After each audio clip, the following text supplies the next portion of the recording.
বেতাল পঞ্চবিংশতি পঞ্চমত উপাখ্যান ঈশ্বরচন্দ্র বিদ্যাসাগর দ্বারা সাধু বাংলায় অনুদিত কলিকালের লক্ষণ।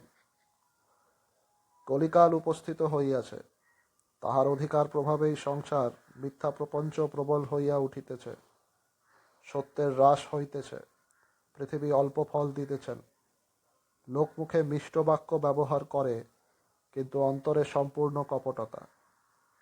রাজারা প্রজার সুখ সমৃদ্ধির প্রতি দৃষ্টি না রাখিয়া কেবল কোষ পরিপূরণে যত্নবান হইয়াছেন। ব্রাহ্মণেরা সৎকর্মের অনুষ্ঠানে বিসর্জন দিয়াছেন এবং যৎপরনাস্তি লোভী হইয়াছেন। স্ত্রীলোক লজ্জায় এককালে জলাঞ্জলি দিয়াছে এবং সর্ববিষয়ে সম্পূর্ণ স্বাতন্ত্র্য অবলম্বন করিয়াছে। পুত্র পরম গুরু পিতামাতার শুশ্রূষায় ও আজ্ঞা প্রতিপালনে পরান্মুখ হইয়াছে। ভ্রাতা ভ্রাতার প্রতি সর্বতোভাবে স্নেহশূন্য দৃষ্ট হইতেছে।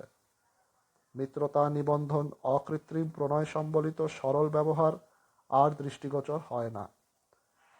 নিত্যনৈমিত্তিক প্রভৃতি শাস্ত্রোক্ত কর্মে কাহারও আস্থা দেখিতে পাওয়া যায় না।